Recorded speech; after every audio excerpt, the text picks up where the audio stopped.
Hey, this is Eric Sloov at the VMware booth.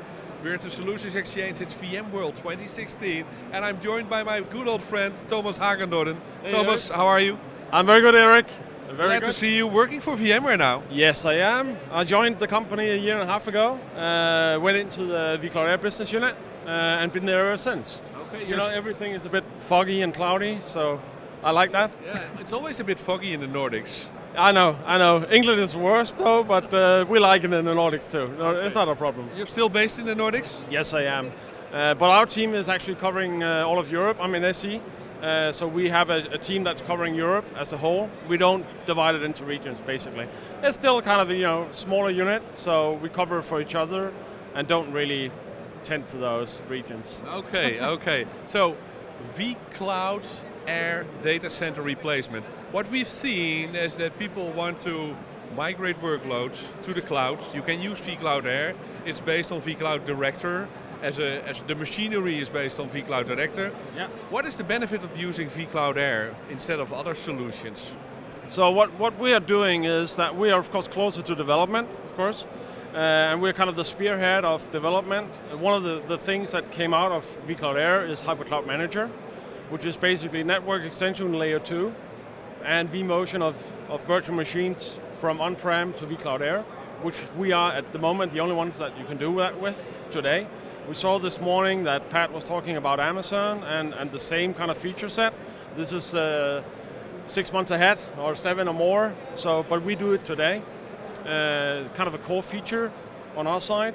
So it's a natural extension of whatever you have on-prem, because everybody wants to do cloud at some point. The problem is you have a lot of legacy in your bag, and you want to keep that at least alive until it at some point dies. You go cloud native, whatever. Again, it's a future. So for now, we're that natural stepping stone for customers to kind of consume resources, infrastructure as a service, seamlessly with HyperCloud Manager, extending, migrating, or even as a disaster recovery service. So to do a little recap, what you're saying is that NSX is used to extend the layer 2 network. Yeah. So even though the machines are migrated to the vCloud Air data center, they are still reachable through the same layer 2 network as they were. Yeah. And long distance vMotion, which allows a latency of 150 milliseconds, allows you to migrate a virtual machine over layer 3 with a vMotion network to the other data center. So those are two existing VMware techniques and complement the whole vCloud Air migration process. If we look at vCloud Air, you say that people want to migrate their data center into the cloud. Are there other use cases? I think about disaster recovery, for instance. Yeah, disaster recovery is one. We have kind of 3 main use cases: extension, and replacement, and disaster recovery. And disaster recovery is basically kind of, you call it a light version of SRM. We have some new stuff coming out. I think it's going to be announced actually at VMworld today. I'm probably not allowed to say anyway. Cut that out. I love the scoops. but so for that, it's about having vSphere replication, replicate your VMs into a cloud where you don't have kind of a hot standby, a lot of hardware standing around, costing a lot of money. So it can be really low cost actually, because we actually have an SLA on you getting resources in case you have a disaster. We can give you an SLA on actually getting them additional. Of course, you might have some pilot light stuff running 80, whatever you need kind of to get going.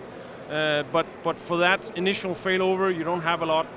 So if you can live with a bit of delay to get up and running, it's a dead good offering for smaller customers and kind of mid-size, because you don't have a second data center. You just don't.